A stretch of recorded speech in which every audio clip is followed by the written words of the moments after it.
અને chapter number 5 વિકલનમાં ડબલે અને ડબલે ઉપયોગી થાય તેવા રહેલા છે. જો આ આવડશે તો તમે સહેલાઈથી ચેપ્ટરને ઉકેલી શકશો અને રોકડા માર્ક મેળવી શકશો. ગયા લેક્ચરમાં આપણે ફેન્ટાસ્ટિક બહુપદીઓના અવયવ ભણ્યા, જેનો એક એક્ઝામ્પલ તમને હજી હું શીખડાવું છું અને ત્યાર પછી તેના થોડા દાખલાઓ પ્રેક્ટિસમાં તમારે કરવાના છે વિદ્યાર્થી મિત્રો, જેથી એ આખો ભાગ તમારો આખો પોર્શન ક્લિયર થઈ જાય. કારણ કે ફેન્ટાસ્ટિક બહુપદી અવયવો રહ્યા એ તમારે ડબલે અને પગલે આ બંને ચેપ્ટર લક્ષ અને વિકલનમાં ઉપયોગી થશે. એટલા માટે કંઠસ્થ કરો, પ્રેક્ટિસ કરો, જેથી કરીને તમારી માઇન્ડમાં ફિટ થઈ જાય. એક ઉદાહરણ આપણે હજી જોશું. 3x નો સ્ક્વેર છે -4x -4. આના અવયવ વિદ્યાર્થી મિત્રો પાડવા હોય તો હજી એક વખત ધ્યાન રાખો, પ્રથમ પદ અને અંતિમ પદનો ગુણાકાર 3 4 12 આ બેના એવા અવયવ પાડવાના રહેશે કે જેથી કરીને અંતિમ પદ કેવું છે કે માઈનસ કરતા આપણને મધ્યમ પદ મળવું જોઈએ. પ્લસ હોય તો પ્લસ કરવાના, માઈનસ હોય તો માઈનસ કરવાના. પ્રથમ પદ અને અંતિમ પદનો ગુણાકાર કરતા સરવાળો અથવા બાદબાકી કરતા કયું પદ મળવું જોઈએ તો કે મધ્યમ પદ મળવું જોઈએ. ચાલો વિદ્યાર્થીઓ વિચાર 12 ના એવા અવયવ પાડવા છે કે બાદબાકી કરતા 4 મળવા જોઈએ. ઓકે, તો 3 4 12 થાય પણ 4 માંથી 3 જાય તો 1 મળે. એ હલે નહીં. 2 6 12 6 માંથી 2 જાય તો 4 મળી શકે. ઓકે, તો આપણે લખીએ 6 2 12. મોટો ભાગ હંમેશા પહેલા લખવાનો, બીજો ભાગ નાનો હશે એ તમારે પછી લખવાનો. નિશાની માટે ખાસ હજી એક વખત યાદ દેવરાવું છું, ફિટ કરી લેજો. અંતિમ પદ માઈનસ હોય તો મોટા ભાગને મધ્યમ પદની નિશાની. અંતિમ પદ માઈનસ હોય તો મોટા ભાગને મધ્યમ પદની નિશાની. મધ્યમ પદ માઈનસ છે તો બેમાંથી મોટા જે હોય એને મધ્યમ પદની નિશાની આપવાની. બીજા ભાગને એની વિરુદ્ધ, એટલે કે અહીંયા માઈનસ તો અહીંયા પ્લસ, અહીંયા પ્લસ હોય તો આ માઈનસ. ઓકે, તો હવે આપણે બધી 3x બે વખત લખી શકાય. તેનો ભાગ -6 છે, બીજો ભાગ +2 છે. ગુણ્યા તો આપણે ઉડાડીશું વિદ્યાર્થી મિત્રો, તો આને 3 3 દુ 6.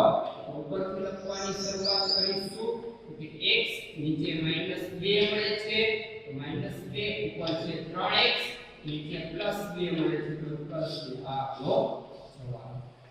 જો અંતિમ પદ પ્લસ હોય તો કાંઈ વિચારવાની જરૂર નથી, બંને ભાગને મધ્યમ પદની નિશાની આપી દેવાની વિદ્યાર્થી મિત્રો. આ રીતે પ્રેક્ટિસમાં આયા જે રકમ છે એક વખત બોલું છું, નોટ ડાઉન કરીને આ રીતે તમારે પાડવાના રહેશે. ક્યારેક એવા સંજોગોમાં વિદ્યાર્થી મિત્રો આ ઉપર નીચે બંને ભાગ ઉડી જશે, કેન્સલ થઈ જશે, તો કાંઈ નહીં, ઉપર x તો તમને વધશે, નીચે કાંઈ ન મળે તો શું મળે? 1 મળશે. રકમ બોલું છું, નોટ કરી લેજો. 2x² + 3x - 14 એટલે 14, 2x² + 9x + 9, x² + x - 6, x² - 2x - 3, x² + 5x + 6, x² + 2x - 3, 2x² + x - 3, 4x² + 8x +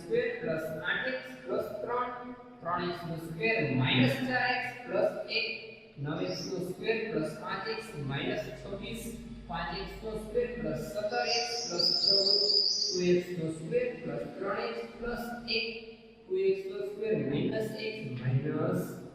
આના અવયવો તમારે પાડવાના છે. પ્રેક્ટિસ કરવાની છે વિદ્યાર્થી મિત્રો. જો પ્રેક્ટિસ કરશો અને આવડી ગયા હશે તો તમે ચેપ્ટરના ઈઝીલી માર્ક કવર કરી શકશો. તો નેક્સ્ટ રીતમાં આપણે આગળ વધીશું. આખા કાગળ ઉપર ઘન આપેલો હોય તો એનો અવયવ કેવી રીતે પડશે વિદ્યાર્થી મિત્રો? આનો પણ આપણે અભ્યાસક્રમમાં એક દાખલો રહેલો છે, તો આપણે એના પણ અવયવ જોશું વિદ્યાર્થી મિત્રો. ચાલો, x + 2 આખા કાગળ ઉપર ઘન આપેલું છે, તો બંને પદને પેલા ઘનની નિશાની સાથે આખા કાગળ ઉપર ઘન મૂકી દો. પ્રથમ પદ ઘન ને બીજા પદ શું કરી દેવાનો? ઘન. નિશાની પ્લસ છે તો બધે પ્લસ આવવાની, નિશાની માઈનસ તો બધે માઈનસ આવી જવાનું. પ્લસ 3 છે, આપણે કેમ સ્ક્વેર વાળા પદમાં 2ab કરતા તો અહીંયા 3 તો 3 ના 3 એમ અને પછી આ કાઉન્સના બે બે પદ લખી 3ab 2ab એટલે 3ab 3 પછી પહેલું પદ અને બીજું પદ. પછી કાઉન્સને પાછો લખવાનો છે ગુણાકારની સાથે અને એની સાથે નો ગુણાકાર વન લખવાનો નહીં કાઉન્સને લખી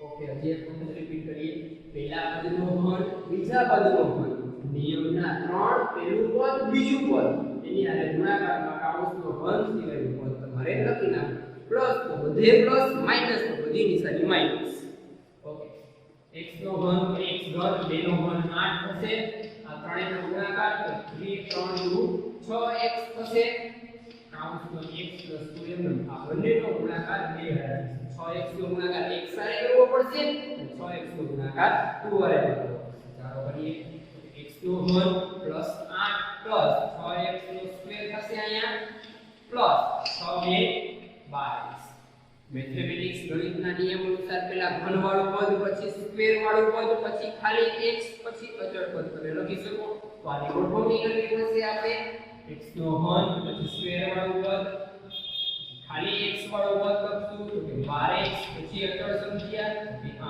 આ લો જવાબ હજી એક વખત આપણે માઈનસ વાળો દાખલો જોઈએ વિદ્યાર્થી મિત્રો x 4 નો ઘન ક્યુબ કહી શકાય ઓકે x નો ઘન માઈનસ છે તો માઈનસ આંશુ બધે 4 નો ઘન બંનેને ઘન આપી દીધા -3 પહેલું પદ અને બીજું પદ તો કે પહેલું પદ x બીજું પદ 4 કૌંસમાં ઘન વગરનું પદ લખવાનું તો x - 4 પછી માં રાખશું એટલે ગુણાકારમાં સાદુરૂપ આપીએ x નો ઘન 4 નો ઘન 64 ઘન 64 આનો ગુણાકાર 4 તેરી 12 12x કાઉન્સને એમ નામ રાખીએ 12x નો બંને સાથે ગુણાકાર કરાવીશું કે x ઘન -64 12x નો સ્ક્વેર ખાસ ધ્યાન રાખો માઈનસ માઈનસ હવે કેવા થઈ જશે પ્લસ તો 12 4 48x મેથેમેટિક્સ ના નિયમ અનુસાર પહેલા ઘન વાળું પદ પછી સ્ક્વેર વાળું પદ પછી ખાલી x વાળું પદ અને છેલ્લે અચળ સંખ્યા આ લો વિદ્યાર્થી મિત્રો અહીંયા આપણે અવયવની બધી રીતનો અભ્યાસ કર્યો જેટલા આપણે અભ્યાસક્રમ મુજબ છે તે અવયવો મેં તમને 3 લેક્ચરમાં શીખવાડેલા છે આ 3 લેક્ચરને હજી એક વખત રિવિઝન કરો પ્રેક્ટિસ કરો હવે આપણે નેક્સ્ટ લેક્ચરમાં મળીશું ત્યારે લક્ષની બેઝિક સમજૂતીઓ સાથે આગળ વધીશું થોડે આગળ ધીમે ધીમે એના રીતના દાખલાઓ પણ આપણે આગળ જોશું तब तक के लिए जय हिंद जय भारत जय जय गणेश गुजरात।